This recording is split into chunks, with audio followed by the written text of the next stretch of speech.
Hello everyone, welcome to 10वीं कक्षा। I hope आप सभी अच्छे हो और पढ़ाई कर रहे हो। इस वीडियो से हम ऑफिशियली क्लास 10th मैथ्स को स्टार्ट कर रहे हैं। इस वीडियो में हम मैथ्स क्लास 10th का फर्स्ट चैप्टर रियल नंबर्स पढ़ने जा रहे हैं। इससे पहले लास्ट वीडियो में हमने नंबर्स और उसके टाइप्स को पढ़ा था, क्योंकि मैंने वहां पे भी आपको बताया था कि अगर आपको नंबर्स क्या होते हैं, उसके कितने टाइप्स होते हैं, ये नहीं पता तो रियल नंबर्स चैप्टर में आपको डाउट रहेगा। इसलिए पहले वहां पे हमने नंबर्स का बेसिक देखा था, उसके बहुत सारे टाइप्स को पढ़ा था, जैसे integers, rational number, irrational, whole number, natural number, बहुत सारे टाइप्स पढ़े थे। उसके बाद मैंने बोला था कि नेक्स्ट वीडियो से हम अपना फर्स्ट चैप्टर स्टार्ट करेंगे, दैट इज रियल नंबर। तो आई होप आपने वो फर्स्ट वीडियो देखा होगा जिसमें हमने नंबर्स को पढ़ा, आपको समझ भी आ गया होगा। अगर अभी तक आपने नहीं देखा तो डिस्क्रिप्शन में मैं लिंक दे रहा हूं, आप पहले उस वीडियो को देखो, सारी चीजों को एक एक करके समझ लो। और अगर आपको ऐसा लग रहा है कि आपको आता है, फिर भी मैं ये सजेस्ट करूंगा कि आपको एक बार वो वीडियो देखना चाहिए, आपका रिवीजन हो जाएगा। बहुत लेंदी वीडियो नहीं है, छोटा सा ही वीडियो है। रियल नंबर चैप्टर में हमें पढ़ना क्या क्या है पहले मैं वो बता देता हूं। इस चैप्टर में मेनली दो टॉपिक्स हैं। फर्स्ट टॉपिक आता है हमारा the fundamental theorem of arithmetic, और सेकेंड टॉपिक है प्रूविंग इररेशनल नंबर। और इसी वे में हम इस पूरे चैप्टर को कंप्लीट भी करेंगे। ये फर्स्ट वीडियो है जिसमें हम फंडामेंटल थ्योरम ऑफ अर्थमेटिक पढ़ेंगे, और इसके बाद जो सेकंड वीडियो आएगा उसमें हम प्रूविंग इररेशनल नंबर पढ़ेंगे। ठीक है, अब हम अपना टॉपिक स्टार्ट करने जा रहे हैं। But fundamental theorem of arithmetic जो हमारा टॉपिक है उसे हम पढ़े उससे पहले एचसीएफ और एलसीएम क्या होता है ये हमें आना चाहिए। इस चैप्टर में भी हमें एचसीएफ और एलसीएम के क्वेश्चंस दिखेंगे, बट यहाँ पे ये एज्यूम किया जाता है कि क्लास 10th के स्टूडेंट को एचसीएफ और एलसीएम निकालना आता है, इसलिए कैसे फाइंड आउट करते हैं वो यहाँ पे नहीं बताया गया है। बट स्टिल मैं बिल्कुल बेसिक से समझाता हूँ, इसलिए एचसीएफ और एलसीएम इसका कॉन्सेप्ट क्या है वो मैं यहाँ पे समझा रहा हूँ। देखो, सबसे पहले एचसीएफ समझते हैं। एचसीएफ का फुल फॉर्म है हाईएस्ट कॉमन फैक्टर। अब देखो, यहां पे सबसे मेन जो वर्ड है ये है हमारा फैक्टर। अगर आप फैक्टर को समझ गए तो आप एचसीएफ बहुत अच्छे से समझ जाओगे। फैक्टर से आपको याद रखना है डिवाइड। फैक्टर का सिंपल मतलब होता है डिवाइड। जैसे यहां पे मैं आपको एग्जांपल दिखाता हूं। आप कोई सा भी नंबर एज्यूम करो, जैसे हम मान लो 10 लेते हैं। ठीक है, हमने नंबर क्या लिया? 10। अगर मैं आपसे ये बोलूं कि मुझे 10 के फैक्टर बताओ, तो हमें क्या याद रखना है? फैक्टर का मतलब होता है डिवाइड। मतलब ऐसे कौन कौन से नंबर हैं जो 10 को डिवाइड कर सकते हैं। ठीक है, अब जैसे देखो 10 को कौन कौन से नंबर डिवाइड कर सकते हैं, तो ये है 1, 2 भी है 10 को डिवाइड कर सकता है, 3 कर सकता है नहीं, 4 ये भी नहीं, और 5 कर सकता है। इसके बाद आप चेक करो 6, 7, 8, 9 नहीं कर सकते हैं, 10 खुद कर सकता है। ठीक है, अब देखो 10 1 से डिविजिबल है, 10 2 से डिविजिबल है, 10 5 से भी डिविजिबल है, और 10 10 से भी डिविजिबल है। ठीक है, आई होप यहां तक मैंने फैक्टर कैसे निकाले किसी भी नंबर का वो आपको समझ में आया। तो ये क्या थे? फैक्टर। ठीक है, एक और नंबर हम लेते हैं। सेकंड नंबर हम सपोज करते हैं, मान लो यहां पे हम लेते हैं 12। ठीक है, अब अगर मैं 12 के फैक्टर निकालना चाहूं तो मुझे क्या निकालना है? वो नंबर्स जो 12 को डिवाइड कर सकते हैं। तो देखो, सबसे पहले तो 1 आ जाएगा, 1 12 को कर सकता है डिवाइड, 2 भी कर सकता है, 3 भी, 4, 6 एंड 12 इटसेल्फ। तो ये क्या है? ये सारे जो नंबर्स हमने निकाले ये हैं 12 के फैक्टर। मतलब ये सारे नंबर्स 12 को डिवाइड कर सकते हैं। तो अगेन यहां पे मैं लिख देता हूं, ये सारे हैं 12 के फैक्टर। तो आई होप फैक्टर क्या है वो आपको समझ में आ गया। अब देखो, फैक्टर हमने समझ लिया। यहां पे सेकंड वर्ड क्या है? कॉमन। कॉमन कैसे समझेंगे हम? कॉमन आपको पता है, एक से ज्यादा चीज होगा तभी आप उसमें कॉमन निकाल सकते हो। जैसे मैं बोलूं कि आपके और आपके फ्रेंड में क्या क्या कॉमन चीजें हैं, मतलब क्या क्या सिमिलैरिटीज हैं, तो मैंने यहाँ पे 2 पर्सन को लिया ना, एक आप हुए और एक आपके फ्रेंड। तो वैसे ही यहाँ पे भी मैथ्स में भी अगर कहीं पे हम कॉमन फाइंड कर रहे हैं तो 2 या 2 से ज्यादा नंबर्स लेने होंगे, तभी तो हम बताएंगे कि इन नंबर्स में क्या क्या कॉमन है। अब जैसे यहाँ पे एग्जाम्पल लेते हैं कॉमन को समझने के लिए कि 10 और 12 हमने अभी इंडिविजुअल फैक्टर्स निकाले, अब 10 और 12 के हम कॉमन फैक्टर निकालते हैं। ठीक है, 10 एंड 12। आप यहीं से चेक कर सकते हो, यहां पे 10 के फैक्टर्स देखो और 12 के फैक्टर देखो। ये चीज आप पता करो कि ऐसे कौन कौन से फैक्टर्स हैं जो 10 में भी आ रहे हैं और 12 में भी आ रहे हैं। तो देखो, पहला तो 1 है, तो 1 10 में भी आ रहा है, 12 में भी आ रहा है। सेकंड क्या है? सेकंड देखो 2, 2 10 का भी फैक्टर है और 2 12 का भी फैक्टर है, तो सेकंड हो गया 2। इसके आगे कुछ है, देखो 10 में 5 है, 10 है, बट 12 में ये नहीं है, और 12 में 3 4 6 12 है, बट ये 10 में नहीं है। तो 10 और 12 का अगर मैं कॉमन फैक्टर बोलूं तो 1 और 2 यही दो हैं हमारे कॉमन फैक्टर। ठीक है, एक और एग्जांपल लेते हैं, इस बार कोई दूसरा नंबर लेते हैं। चलो इस बार हम नंबर लेते हैं 15 एंड 20।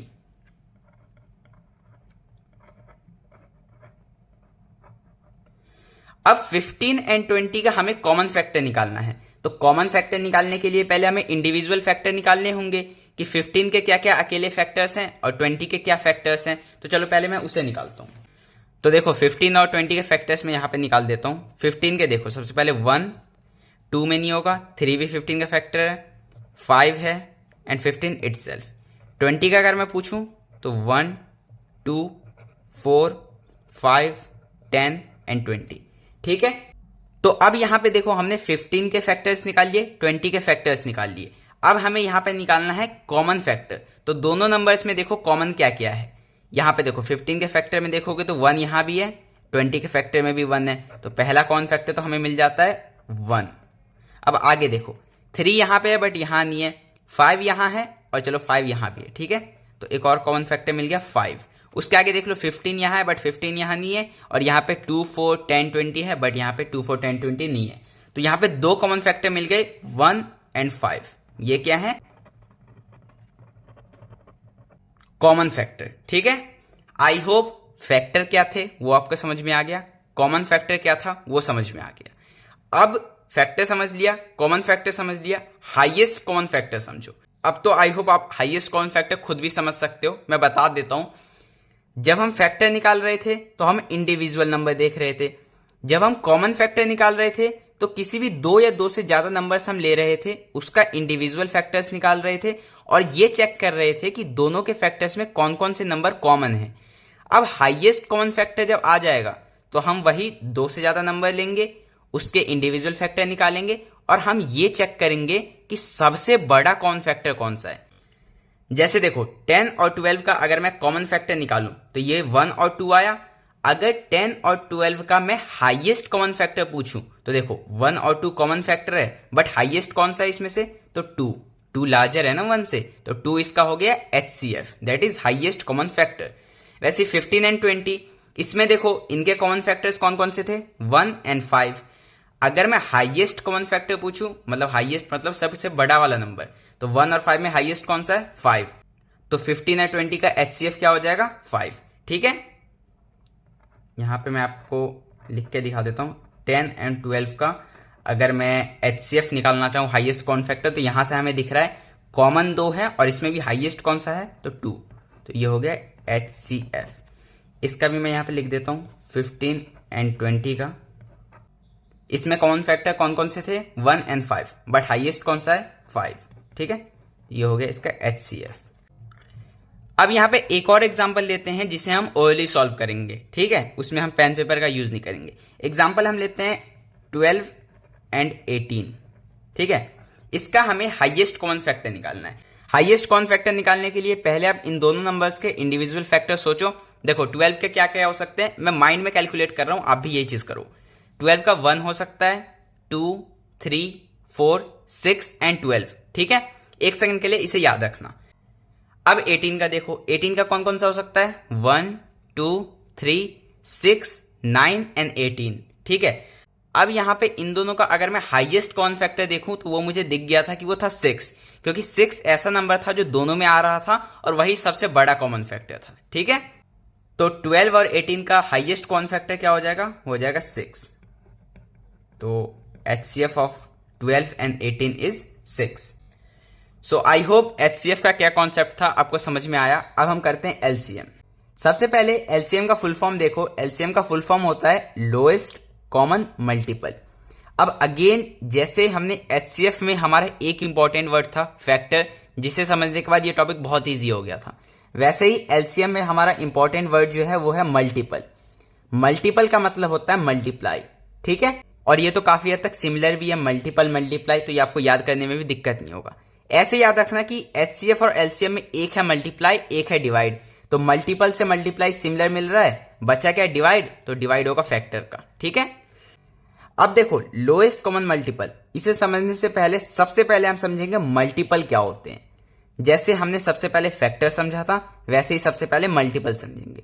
मल्टीपल मतलब मल्टीप्लाई। मैं किसी भी नंबर का अगर आपको मल्टीपल पूछूं तो सिंपल आपको उसका टेबल लिख देना है। जैसे मैं मल्टीपल ऑफ 6 पूछूं तो मल्टीपल ऑफ 6 क्या होगा? 6, 12, 18, 24 एंड सो ऑन। ये तो इन्फिनिटी तक चलता चला जाएगा क्योंकि टेबल तो कभी एंड होगा नहीं। ठीक है, एक और एग्जांपल देखो, मल्टीपल ऑफ 10। अब ये क्या होगा? 10 1 10, 2 20, 3 30, 40, 50 एंड सो ऑन। ये भी ऐसे चलता चला जाएगा। तो ये होते हैं इनके मल्टीपल्स। ठीक है, अब सेकंड चीज देखना है, मल्टीपल समझ लिया। अब सेकंड देखो, कॉमन मल्टीपल। किसी भी दो नंबर को ले लो और उसका हमें देखना है कॉमन मल्टीपल। ठीक है, जैसे यहां पे अगेन हम फर्स्ट एग्जांपल 6 और 10 का ही लेते हैं। 6 एंड 10 का हमें निकालना है कॉमन मल्टीपल। अब यहां पे इतने मल्टीपल्स हमने इन दोनों के निकाले। आप चेक करो कोई सा हमें कॉमन मल्टीपल दिख रहा है। देखो यहाँ पे 6, 12, 18, 24, यहाँ पे 10, 20, 30, 40, 50। तो कॉमन मल्टीपल तो नहीं दिख रहा है, तो हमें तो बट कॉमन मल्टीपल चाहिए। तो उसके लिए हम आगे चलते चले जाएंगे। तब तक चलेंगे जब तक हमें कॉमन मल्टीपल मिलना स्टार्ट ना हो जाए। तो देखो इसको मैं यहाँ पे रफ में करके दिखाता हूं आपको। तो यहाँ पे देखो 6 और 10 का हमें कॉमन मल्टीपल निकालना है, बट यहाँ पे तो कोई कॉमन नहीं दिख रहा है, तो हमें आगे चलते चले जाना है। तो दोनों का इंडिविजुअल हम निकालते हैं, 6 का यहाँ पे और 10 का यहाँ पे। देखो 6, 12, 18, 24, 30, 36, 42, 48, 54, 60 तक रुकते हैं। अब यहाँ पे देखो 10, 20, 30, 40, 50, 60, 70, 80, 90, 100। हमने दोनों नंबर्स के 10 मल्टीपल निकाले हैं। अब यहां पे हमें चेक करना है कॉमन मल्टीपल्स। तो देखो आपको दिखते ही पता चल जाएगा कि एक तो 30 है जो दोनों में है, और सेकंड हमें दिख रहा होगा 60। ठीक है, मैं यहां पे बता देता हूं, आप अगर 6 का मल्टीपल और निकालते जाओगे तो आपको 90 भी दिख जाएगा 6 के मल्टीपल में। ठीक है, वो आगे आप निकालना तो आपको पता चल जाएगा। बट फर्स्ट 10 मल्टीपल्स अगर मैं निकालता हूं तो दो तो यहां पे कॉमन हमें दिख गए। तो 6 और 10 के अगर मैं कॉमन मल्टीपल का बात करूं फर्स्ट 10 डिजिट्स में, तो वो हमें 30 और 60 दिख गया। तो यहां पे मैं 30 एंड 60 ये लिख देता हूं, and so on. So on क्यों? क्योंकि आगे जैसे जैसे हम उसको मल्टीप्लाई करते जाएंगे वैसे कॉमन मल्टीपल्स आगे भी मिलते जाएंगे। जैसे कि मैंने आपको 90 बताया था, तो 90 के आगे भी और भी कॉमन मल्टीपल होंगे। ठीक है, तो ये हमारा क्या है? Common multiple. एक और एग्जांपल लेते हैं, हम अपना सेकंड एग्जांपल लेते हैं 5 एंड। तो यहां पे हमने एक और एग्जांपल लिया है 5 एंड 10। चलो इसको हम ओरली करने का ट्राई करते हैं खुद से। 5 के अगर मैं मल्टीपल्स देखूं तो देखो 5, 10, 15, 20, 25, 30। मैं ये क्या कर रहा हूं? मल्टीपल मतलब मल्टीप्लाई, मतलब उस नंबर का टेबल पढ़ना है हमें। और 10 की बात करूं तो 10, 20, 30। तो ये हमें दिख रहा है कि देखो 5 में भी 10 था, 5 में भी 20 था, 5 में भी 30 था, और ये 10 में भी थे। तो ये हो गए इसके common multiple, and so on. ठीक है, ये क्या है? Common multiple. अगर मैंने ओरली किस तरह किया आपको समझ नहीं आया तो रुको मैं पेज पे करके दिखा देता हूं। देखो 5 और 10 हमने लिया, तो 5 का मैं यहां निकालता हूं, 10 का यहां। 5 के मल्टीपल कौन कौन से होंगे? 5, 10, 15, 20, 25, 30, 35 एंड सो ऑन। 10 का क्या क्या होगा? 10, 20, 30, 40, 50, 60 एंड सो ऑन। तो देखो 10 दोनों में कॉमन है, 20 कॉमन है, 30 कॉमन है, फिर इसके बाद 40, 50 ऐसे कॉमन होते चले जाएंगे। ठीक है, तो देखो 10, 20, 30, 40, और यही चीज मैंने कॉमन मल्टीपल यहां भी लिखा है। ठीक है, तो आई होप यहां पे मल्टीपल क्या था वो भी समझ में आ गया, कॉमन मल्टीपल क्या है वो भी समझ में आ गया। अब नेक्स्ट चीज क्या समझना है? Lowest common multiple. जितने भी नंबर्स हैं उनका कॉमन मल्टीपल निकालो और चेक करो कि लोएस्ट कौन सा था, वो हो जाएगा लोएस्ट कॉमन मल्टीपल। जैसे ये दो नंबर्स हमने लिए थे, इनका ही लोएस्ट कॉमन मल्टीपल देखते हैं, 6 एंड 10। 6 और 10 का कॉमन मल्टीपल कौन कौन सा था? 30, फिर 60, फिर आगे ऐसे निकलता चला जाएगा। बट हमें क्या देखना है? लोएस्ट, सबसे छोटा। तो सबसे छोटा मल्टीपल तो 30 है, क्योंकि 30 से छोटा तो कोई कॉमन मल्टीपल निकल ही नहीं रहा था ना। तो 30 आ गया यहाँ हमारा एलसीएम। सेकंड देखो 5 एंड 10, इसका एलसीएम क्या हो जाएगा? तो सबसे छोटा मल्टीपल कौन सा है? 10, तो 10 हो गया इसका एलसीएम। एक एग्जांपल और देखते हैं, हम अपना एग्जांपल लेते हैं, चलो 6 एंड 9 लेते हैं, 6 एंड 9। अब देखो 6 और 9 का भी हमें एलसीएम निकालना है, बट अगेन जैसा कि हमने यहाँ पे लास्ट एग्जांपल में किया था, ओएलई हमने निकाला था, यहाँ पे अभी हम ओएलई निकालेंगे। 6 और 9 का लोएस्ट कॉमन मल्टीपल निकालना है, तो दोनों का टेबल पढ़ते जाओ और सबसे छोटा नंबर जो दोनों के टेबल में कॉमन है वहां पे रुक जाना। तो देखो पहले 6 का पढ़ते हैं, 6, 12, 18, 24, और 9 का देखो 9, 18, 27। यहां पे हमें दिख गया कि हमने दोनों टेबल्स के 2-3 मल्टीपल ही निकाले, बट हमें 18 जो है वो 6 में भी आ गया और 9 में भी आ गया, तो इसका एलसीएम क्या आ जाएगा? 18 एलसीएम। ठीक है, तो आई होप एलसीएम क्या था, एचसीएफ क्या था, बहुत सिंपल है, आपको समझ में आया। एंड में एक बार फिर से क्विक रिवाइज करवा देता हूं कि एलसीएम और एचसीएफ क्या था। एचसीएफ मतलब हाईएस्ट कॉमन फैक्टर, फैक्टर मतलब डिवाइड। किसी भी नंबर का अगर मैं फैक्टर पूछूं मतलब वो नंबर किस किस नंबर से डिवाइड हो सकता है। कॉमन फैक्टर पूछूं मतलब दो नंबर्स, उनके फैक्टर्स को निकालना है और उन दोनों में क्या कॉमन है। और अगर हाईएस्ट कॉमन फैक्टर पूछूं तो दो नंबर, उसके कॉमन फैक्टर्स निकालने हैं और उसमें सबसे बड़ा फैक्टर कौन सा था, वो हो गया एचसीएफ। ठीक है, अब एलसीएम पे आओ। एलसीएम मतलब लोएस्ट कॉमन मल्टीपल, मल्टीपल मतलब मल्टीप्लाई। किसी भी नंबर का अगर मैं मल्टीपल पूछूं तो आपको उसका टेबल पढ़ देना है। ठीक है, अब कॉमन मल्टीपल मतलब कोई से भी दो नंबर्स, उसका कॉमन मल्टीपल अगर मैं पूछ रहा हूं तो दोनों नंबर्स के मल्टीपल निकालो और क्या कॉमन आ रहे हैं दोनों के टेबल में उसे आप लिख दो। अब लोएस्ट कॉमन मल्टीपल मतलब दो नंबर्स हैं, उसका कॉमन मल्टीपल निकालो और जो सबसे छोटा कॉमन मल्टीपल आ रहा है वो होगा हमारा LCM, that is lowest common multiple. I hope मैंने जिस वे में समझाया, मैंने पूरा बेस्ट ट्राई किया है कि आपको कॉन्सेप्ट समझाऊं, आपको रटना बिल्कुल नहीं है। देखो मैं आपको बता रहा हूं 10th का पेपर इजी आता है, बट इजी किन के लिए आता है? जो कॉन्सेप्ट को समझते हैं, जो रटते नहीं है।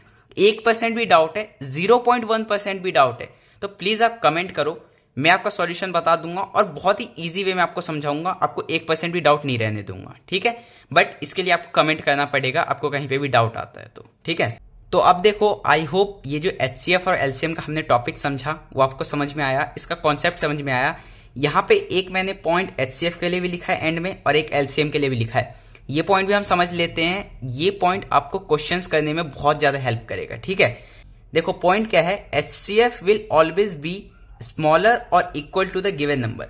हम जिस भी नंबर का एचसीएफ निकाल रहे हैं उसका एचसीएफ या तो उन नंबर्स के इक्वल आएगा या फिर उससे छोटा आएगा, कभी भी बड़ा नहीं आ सकता है। यहां पे आप चेक कर लो 10 और 12 का एचसीएफ देखो 2, 15 20 का देखो 5, 12 18 का देखो 6, तो ये सारे तो स्मॉलर है ना। जो भी नंबर्स हैं एचसीएफ उससे हमेशा ही स्मॉलर आ रहा है।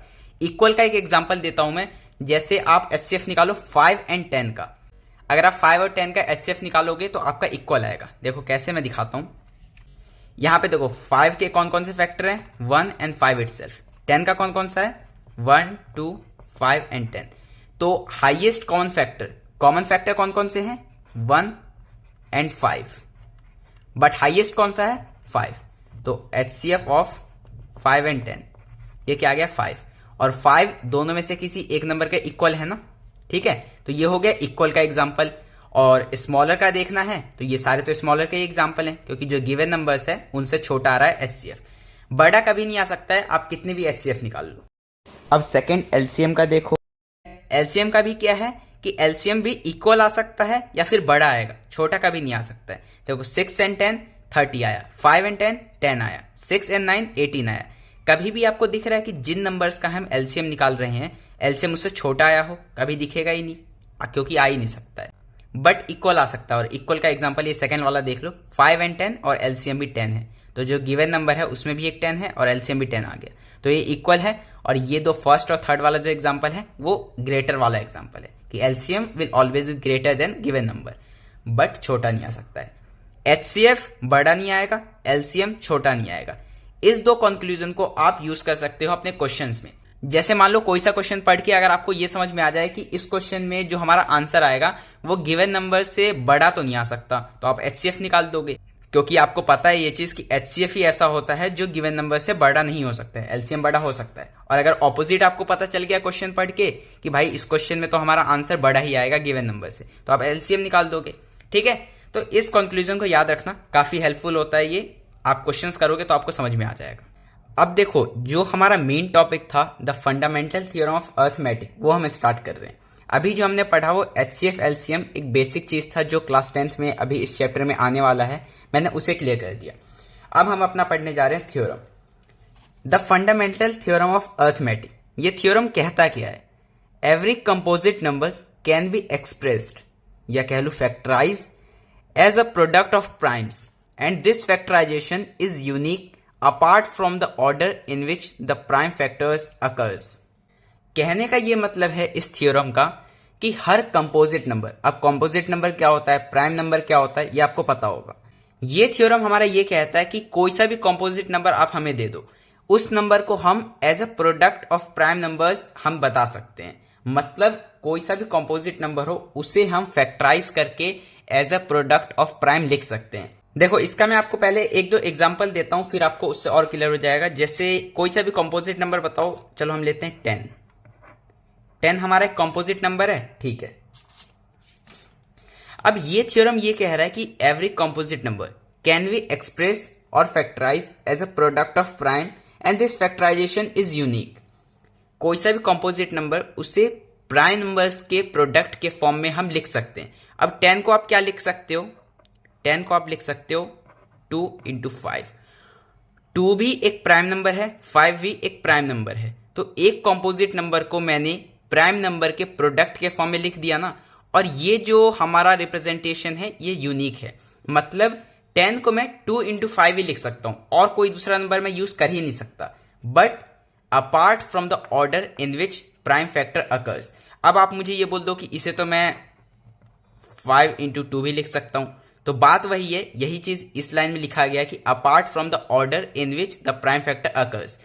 उन प्राइम फैक्टर्स का ऑर्डर क्या है, मतलब कौन सा पहले आया कौन सा बाद में आया, इससे कोई मतलब नहीं है, ये आगे पीछे हो सकता है। बट जो प्राइम नंबर्स हम एक कंपोजिट नंबर को फैक्टराइज करने के लिए यूज कर रहे हैं वो बिल्कुल यूनिक होगा। यूनिक का मतलब क्या है कि हमेशा सेम रहेगा। अब आप कुछ भी कर लो, 10 को आप अगर प्राइम नंबर्स के प्रोडक्ट के फॉर्म में लिखना चाहते हो तो 2 into 5 यही हो सकता है, या फिर 5 into 2, इसके अलावा और आप कुछ नहीं लिख सकते। और इसे ही कहते हैं यूनिकनेस, मतलब ये यूनिक है, ये चेंज नहीं हो सकता है। एक दो और एग्जांपल देखते हैं, इसमें 9 लेता हूं, तो 9 को आप 3 into 3 लिख सकते हो, ठीक है। अब ये जो इसका प्रोडक्ट ऑफ प्राइम के फॉर्म में रिप्रेजेंटेशन है, ये अगेन एक यूनिक रिप्रेजेंटेशन है। 3 into 3 के अलावा और कुछ भी आप कर लो, कोई दूसरे प्राइम नंबर्स यूज कर लो, उसका प्रोडक्ट 9 के इक्वल आ ही नहीं पाएगा, ठीक है। तो I hope fundamental theorem of arithmetic बहुत बेसिक है, बहुत सिंपल है। ये क्या कहता है आपको समझ में आया? किसी भी कंपोजिट नंबर को हम प्राइम नंबर के प्रोडक्ट के फॉर्म में एक्सप्रेस कर सकते हैं, और ये एक्सप्रेशन जो होगा ये बिल्कुल यूनिक होगा। यूनिक का मतलब क्या है कि इसे हम चेंज नहीं कर सकते। ऐसा नहीं हो सकता कि मैंने 9 को 3 into 3 लिखा और आप 4 into 5 कर दो, या फिर 6 into 7 कर दो, तो वो कुछ और हो जाएगा। 9 के लिए आपको 3 into 3 ही यूज करना पड़ेगा, इसके अलावा और कुछ यूज नहीं कर सकते। तो ये कहलाता है uniqueness apart from the order in which the prime factor occurs. Order मतलब वही कि 2 into 5 लिखूं या फिर 5 into 2 लिखूं, आगे पीछे से कोई मतलब नहीं है। अब ये तो बहुत सिंपल था, जैसे 9 है 10 है। अगर कोई बड़ा नंबर दे दूं, जैसे मान लो मैं 50 दे दूं, ऑल्दो अगर आप 50 को भी बिना एक्चुअली कैलकुलेट किए लिखना चाहते हो तो लिख लोगे, बट अगर नंबर हल्का बड़ा है, इसे आप ऐसे ओरली सॉल्व नहीं कर सकते, तो कैसे फैक्टराइज करोगे? सिंपल है, जैसे प्राइम फैक्टराइजेशन हम करते हैं, मैं आपको करके दिखा देता हूं एक बार। ये देखो, यहाँ पे मेरे पास एक रफ पेज है, मैं इस पे करके आपको समझा देता हूं क्योंकि ये बहुत बेसिक है। अगर मैं 50 का प्राइम फैक्टर्स के रूप में एक्सप्रेशन निकालना चाहो तो ये वाला जिस तरीके से हम करते थे ये सबको आता होगा। पहले 2 से 25, अब ये 3 से नहीं जाएगा, 4 से नहीं जाएगा, 5 5 5 5 1, ये तो सभी को आता होगा। बस यही है प्रोडक्ट ऑफ प्राइम्स। तो 50 is equal to 2 into 5 into 5। अब आप चेक भी कर सकते हो कि हमने जो इससे एक्सप्रेस किया है ये प्रोडक्ट ऑफ प्राइम के रूप में एक्सप्रेस किया है। इसमें जितने भी ये फैक्टर्स हैं ये सारे प्राइम नंबर्स होंगे, ठीक है। देखो 2 भी प्राइम है, 5 भी प्राइम है, तो 50 का जो एक्सप्रेशन आ गया, 50 को हम लिख सकते हैं 2 इंटू 5 इंटू 5। ठीक है, तो I hope fundamental theorem of arithmetic क्या कहता है वो आपको समझ में आ गया। अब इस थ्योरम में समझाने के लिए ज्यादा कुछ है नहीं, यहाँ पे एक फॉर्मूला है उसे मैं आपको समझाता हूँ और उसके बाद हम क्वेश्चंस करेंगे। क्वेश्चंस करते टाइम कुछ इंपॉर्टेंट चीज, कुछ इंपॉर्टेंट नोट अगर मुझे आपको करवाना होगा तो वो मैं आपको बता दूंगा, वो आप अपने नोट्स में इंक्लूड कर लेना, बाकी हम क्वेश्चंस इजिली आप कर पाएंगे। एक चीज और यहाँ पे मैं रिमाइंड कर देता हूँ कि आपको अगर जो हम वीडियोस पढ़ते हैं उसके नोट्स चाहिए तो आप हमारा टेलीग्राम चैनल ज्वाइन कर सकते हो। 10वीं कक्षा के नाम से आप टेलीग्राम पे सर्च करोगे आपको मिल जाएगा, या फिर मैं डिस्क्रिप्शन में लिंक दे दूंगा, आप वहां से डायरेक्टली जा सकते हो। ठीक है, अब देखो जिस फॉर्मूले का मैं बात कर रहा था वो फॉर्मूला है क्या, पहले वो समझो। देखो, let's us assume two numbers A and B। हम ये एज्यूम कर रहे हैं कि हमारे पास दो नंबर है A एंड B। अब यहां पे एलसीएम और एचसीएफ का यूज करके एक फॉर्मूला बनता है, वो फॉर्मूला देखो। फॉर्मूला हमारा ये बनता है कि LCM of A and B into HCF of A and B is equal to A into B। मतलब LCM A and B into HCF A and B is equal to A into B। हमारे पास कोई से भी दो numbers हैं, अगर उन दो नंबर्स का मैं एलसीएम निकाल लूं, उन दो नंबर्स का मैं एचसीएफ निकाल लूं और उन दोनों को मल्टीप्लाई कर दूं तो उसका मल्टीप्लीकेशन जो है वो उन दो नंबर्स के मल्टीप्लीकेशन के इक्वल आएगा। ठीक है, इस चीज को आप चेक कर सकते हो, मैं यहां पे एक एग्जांपल भी आपको दिखा दूंगा। एक चीज और, ये फॉर्मूला तभी एप्लीकेबल है जब हमारे पास नंबर सिर्फ दो हैं। अगर दो से ज्यादा नंबर होगा तब ये फॉर्मूला आप मत लगाना, सिर्फ दो नंबर्स के लिए ही ये फॉर्मूला एप्लीकेबल है। अब एक एग्जांपल देख लो, let's suppose two numbers are 5 and 10। ठीक है, हमें ये सपोज करना है कि हमारे जो दो नंबर्स हैं वो 5 और 10 हैं। तो सबसे पहले एलसीएम ऑफ 5 एंड 10। अब एलसीएम एचसीएफ हम समझ चुके हैं, ओएलई निकालते हैं। एलसीएम मतलब मल्टीपल है, मतलब मल्टीप्लाई देखना है, कॉमन मल्टीपल मतलब कॉमन भी देखना है, और क्या देखना है, लोएस्ट मतलब सबसे छोटा कॉमन मल्टीपल देखना है 5 और 10 का। 5 का देखो वैसे हमें देखते ही समझ में आ जानी चाहिए कि 10 होगा, बट आप एक बार चेक भी कर सकते हो। 5 के टेबल पढ़ो, 5 10 15 20 25। 10 का पढ़ो 10 20 30। तो अब यहीं पे समझ में आ गया कि 5 इंटू 2 10 और 10 इंटू 1 10। तो LCM of 5 and 10 is 10। HCF 5 और 10 का अगेन यहाँ पे ओएलई करेंगे, आप भी साथ साथ करते चलना, इसी से प्रैक्टिस और आपका स्पीड दोनों बढ़ेगा। ठीक, एचसीएफ मतलब यहाँ पे हमें फैक्टर देखना है। फैक्टर मतलब किस किस नंबर से वो नंबर डिवाइड हो सकता है, कॉमन फैक्टर देखना है और हाईएस्ट कॉमन फैक्टर देखना है। ठीक है, हमें एचसीएफ निकालना ना। तो 5 के फैक्टर कौन कौन से हैं, 1 एंड 5 इटसेल्फ। 10 का कौन कौन सा है, 1 2 5 एंड 10। तो सबसे बड़ा फैक्टर कौन सा दिख गया, वो हमें दिख रहा है 5। ठीक है, ये मैंने ओएलई किया, आई होप आपको समझ में भी आया होगा। अब फॉर्मूला में पुट करो LCM of A and B. अब यहां पे ए और बी कौन से हैं, 5 एंड 10। तो 5 और 10 का एलसीएम क्या आया, 10 into HCF of A and B. A and B कौन सा नंबर है, अगेन 5 एंड 10। तो इसका एचसीएफ कितना आया है, 5 is equal to A into B. मतलब इसका एलसीएम और एचसीएफ, इसका मल्टीप्लीकेशन उन दो नंबर्स का मल्टीप्लीकेशन के इक्वल होगा, और दो नंबर्स कौन से हैं, 5 इंटू 10। ये सेम आ गए ना, 50 इज इक्वल टू 50। तो यहां से ये हो जाता है हमारा हेंस प्रूव्ड। ठीक है, सो आई होप ये फंडामेंटल थ्योरम ऑफ अर्थमेटिक्स समझ में आया। ये हमने फॉर्मूला किस तरह से किया, कैसे इसमें सॉल्व कर सकते हैं हम, वो चीज समझ में आया। अब हम करते हैं कुछ क्वेश्चंस, एनसीईआरटी का क्वेश्चंस है, फिर इस वीडियो को हम करेंगे एंड। देखो आप क्वेश्चंस करना हम स्टार्ट कर रहे हैं, एक एक करके करते चले जाएंगे। बहुत इजी क्वेश्चंस है, कुछ मैं करूंगा कुछ आप करना, साथ में सारे क्वेश्चंस कर लेंगे। ठीक है, सबसे पहला क्वेश्चन है express the number as a product of prime factors. कौन सा टॉपिक का क्वेश्चन है, टॉपिक भी समझते चलना है, फंडामेंटल थ्योरम ऑफ अर्थमेटिक। ये दोनों नंबर्स जो हैं, ये अगर आप समझ पाओ तो ये दोनों कंपोजिट नंबर हैं, और हमें ये कह रहा है कि इन नंबर्स को आप प्रोडक्ट ऑफ प्राइम फैक्टर्स के रूप में एक्सप्रेस करो। ठीक है, तो 140 और 3825, चलो ये ज्यादा डिफिकल्ट है, ये आप करना। 140 है, ये मैं कर देता हूं। ठीक है, प्रैक्टिस आपको करना ना ज्यादा। इसको अगर मैं प्राइम फैक्टर करूँ तो इस तरीके से निकालेंगे, 2 से 70, अगेन टू 35, अब ये चला जाएगा 5 से 7 एंड 7 1, तो 140 को मैं 2 इंटू 2 इंटू 5 इंटू 7 लिख सकता हूं। अब इसे आप चाहो तो एक्सपोनेंट के फॉर्म में भी लिख सकते हो, 2 यहां पे 2 बार है ना, तो 2 का पावर 2 इंटू 5 का पावर 1 इंटू 7 का पावर 1। ठीक है, ये हमारा फर्स्ट हो गया। सेकेंड ये आपके लिए होमवर्क है, ठीक, सेकेंड ये आपके लिए होमवर्क है, इसे आप करो और अपना आंसर कमेंट में जरूर बताना, ठीक है।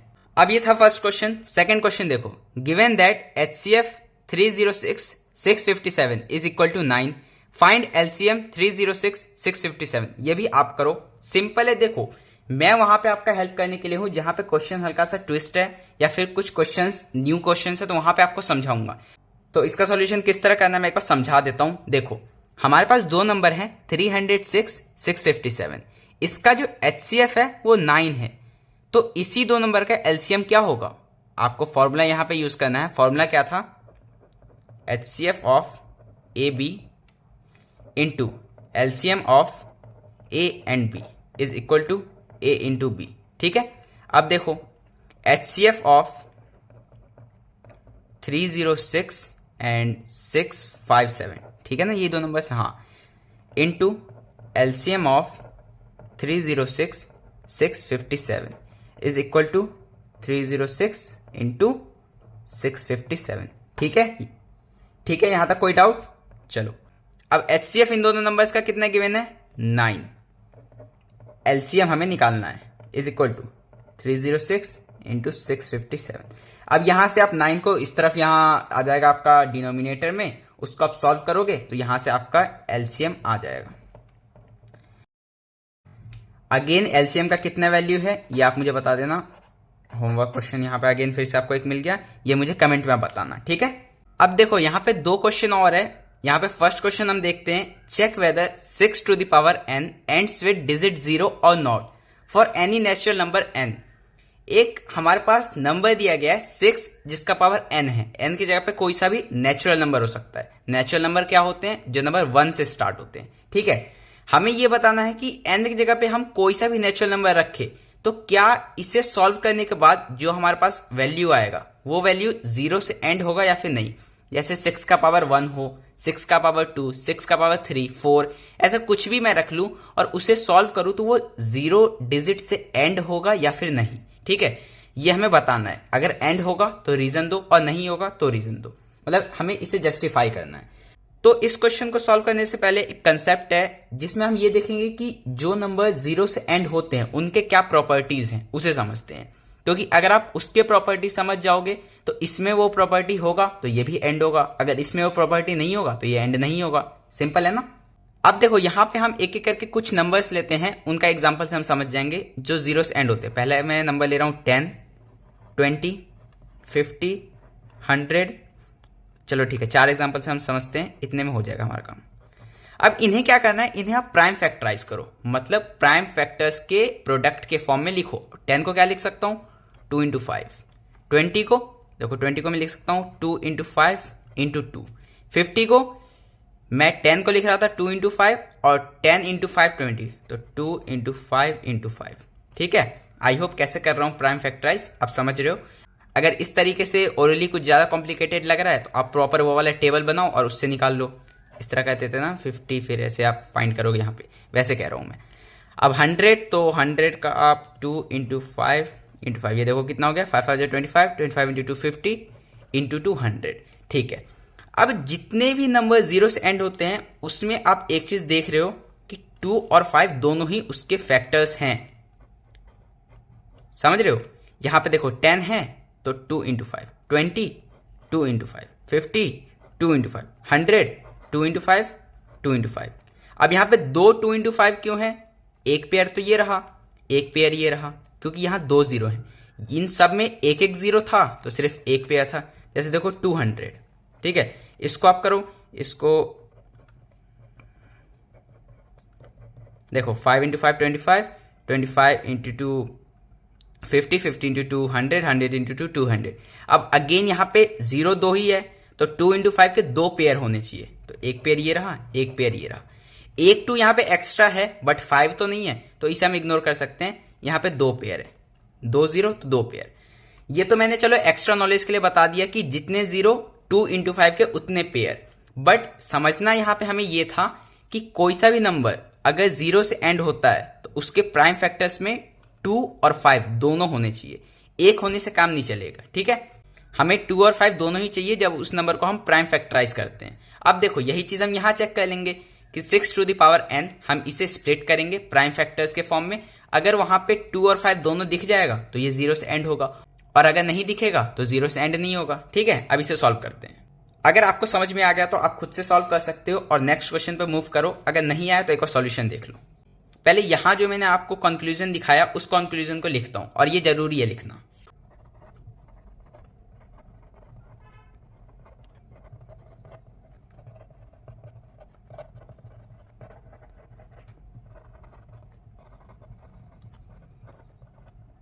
देखो मैंने क्या लिखा, if any number ends with 0, अगर कोई सा भी नंबर 0 से एंड हो रहा है तो उसके प्राइम फैक्टर्स में 2 और 5 दोनों ही आने चाहिए। और यही चीज अभी हमने देखा भी एग्जांपल से। अब देखो यहां पे हमारा नंबर क्या है, 6 टू द पावर n। इसे हम प्राइम फैक्टराइज करते हैं। देखो इसे किस तरह प्राइम फैक्टराइज करेंगे, तो यहां पे n देख के कंफ्यूज नहीं होना है, हम अपने बेस को फैक्टराइज कर सकते हैं। 6 को क्या लिख सकता हूं मैं, 2 इंटू 3, और ये होल पावर में। ठीक है, यहां पे जो n है ये पूरे ब्रैकेट पे लगेगा। ठीक है, अब चाहो तो इस ब्रैकेट को ओपन कर सकते हो। ब्रैकेट ओपन करोगे तो n जो है ये दोनों के साथ लगेगा, क्योंकि ये होल में है ना, मतलब n 2 का भी पावर है और n 3 का भी पावर है। तो 2 to the power n into 3 to the power n। अब यहां से आप एक चीज देख सकते हो कि जब इस नंबर को हमने प्राइम फैक्टर्स के फॉर्म में लिखा तो इसके फैक्टर में हमें 2 तो दिख रहा है बट 5 नहीं दिख रहा है। और ये मैंने बोला था कि एक होने से काम नहीं चलेगा, हमें दोनों ही नंबर्स चाहिए। तो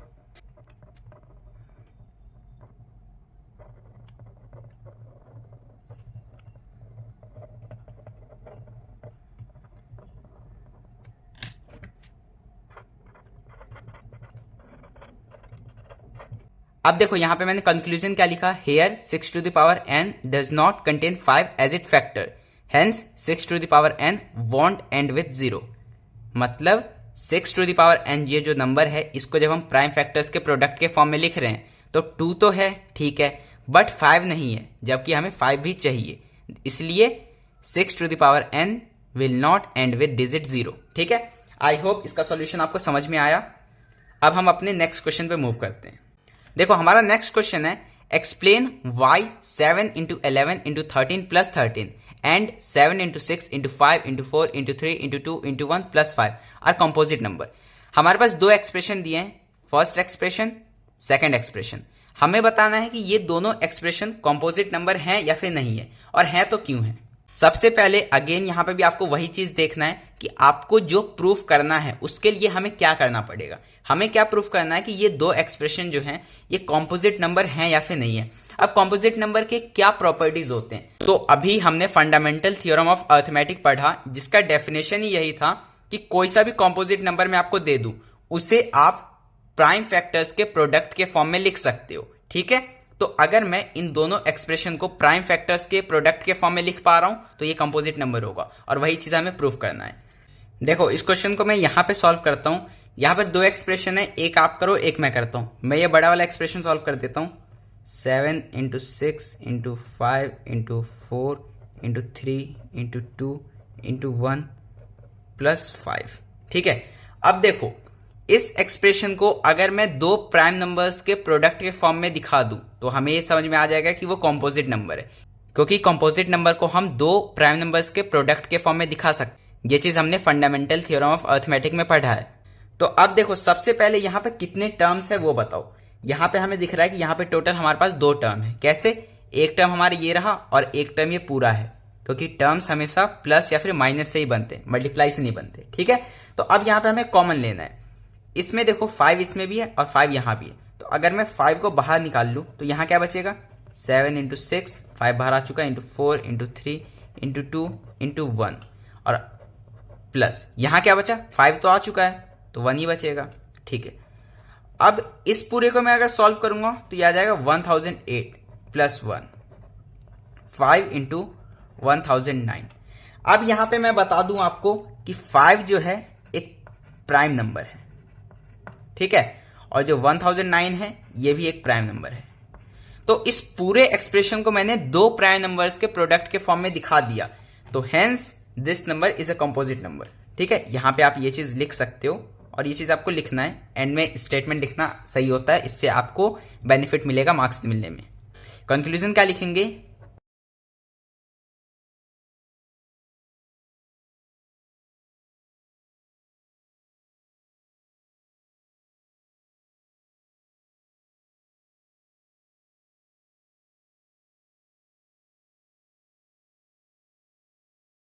देखो यहां पे मैंने क्या लिखा, here the given expression can be written as a product of two prime numbers, hence it is a composite number.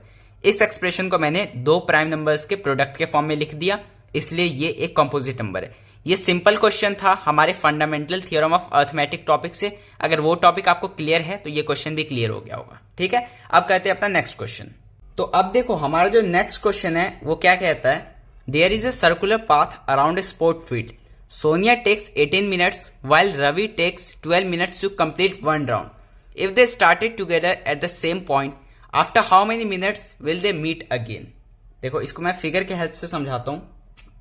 हमारे पास एक सर्कुलर पाथ है, ठीक है, ये मान लो अंदर है स्पोर्ट फील्ड और ये चारों तरफ ये सर्कुलर पाथ है। यहां पे दो पर्सन है, एक सोनिया और एक रवि, जो एक सेम पॉइंट से स्टार्ट करते हैं। यहां पे मान लो ये सोनिया है और ये है रवि, ठीक है, ये दोनों सेम टाइम पे स्टार्ट करते हैं।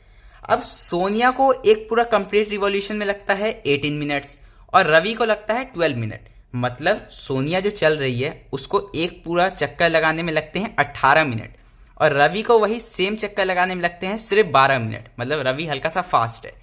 तो ये तो ऑब्वियस है कि जब ये सेम पॉइंट से एक साथ स्टार्ट करेंगे तो स्टार्ट करते के साथ ही आगे पीछे हो जाएंगे, क्योंकि रवि फास्ट चल रहा है और सोनिया स्लो है। ठीक है, तो क्वेश्चन ये पूछ रहा है कि कितने मिनट बाद ये दोनों फिर से मिलेंगे यहां स्टार्टिंग पॉइंट पे। मिलना है कितने मिनट बाद मिलेंगे वो बताना है। ठीक है, तो बहुत सिंपल है। HCF LCM जब हमने स्टार्टिंग में पढ़ा था और एंड में मैंने एक पॉइंट बताया था और मैंने ये बोला भी था कि क्वेश्चन सॉल्व करने में ये हेल्प करेगा, तो उसको याद करो। HCF हमेशा जो भी नंबर्स गिवन है जिसका हमें HCF निकालना है उससे छोटा आएगा, और LCM हमेशा जो भी नंबर्स का हम LCM निकाल रहे हैं उससे बड़ा आएगा। तो अब एक चीज सोचो, सोनिया 18 मिनट लगाती है एक राउंड कंप्लीट करने में और रवि लगाता है 12 मिनट। तो सोनिया जब 18 मिनट चल के एक राउंड कंप्लीट करेगी तब तक तो रवि आगे निकल चुका होगा, क्योंकि रवि का एक राउंड तो 12 मिनट में हो गया। आई होप आप समझ रहे हो मैंने क्या कहा। सोनिया जब चल रही है और 18 मिनट बाद वो वापस इस पॉइंट पे आएगी, बट रवि तो तब तक इस पॉइंट से और आगे निकल चुका होगा, क्योंकि रवि तो 12 मिनट में ही ये एक चक्कर कंप्लीट करके आगे निकल जाएगा। ठीक है, मतलब इसका आंसर तो जो गिवन नंबर्स है, मतलब 18 मिनट और 12 मिनट, इससे बड़ा होगा। मतलब इसका आंसर तो जो ये 18 मिनट और 12 मिनट है इससे बड़ा होगा, क्योंकि 18 मिनट के बाद ही तो कभी मीट करेंगे ये। मतलब इस चीज से आपको एक चीज तो समझ में आ गया कि ये दोनों जो मीट करने वाले हैं दोबारा, वो 18 मिनट के बाद मीट करेंगे। ठीक है, मतलब जो यहाँ पे गिवन नंबर्स है उससे बड़ा आंसर आ रहा है, और बड़ा आंसर किस में आता है, HCF में या फिर LCM में? LCM में। तो यहाँ पे हमें निकालना क्या है, LCM निकालना है। तो बहुत सिंपल है, LCM ऑफ 18 एंड 12, इसका LCM आप निकालोगे, जो आंसर आएगा उतने मिनट पे ये वापस मिलेंगे।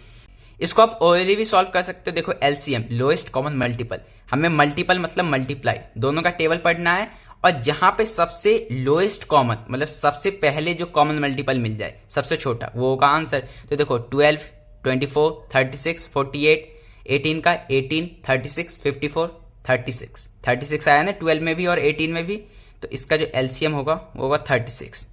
तो after 36 minutes they'll meet again। ठीक है, आई होप ये क्वेश्चन हमने कैसे किया सॉल्व वो आपको समझ में आया होगा। सो इसी के साथ ये वीडियो होता है हमारा कंप्लीट। इस वीडियो में हम इतने ही क्वेश्चन सॉल्व करने वाले हैं। जितने भी क्वेश्चंस मैंने करवाए आप इसे फिर से करो।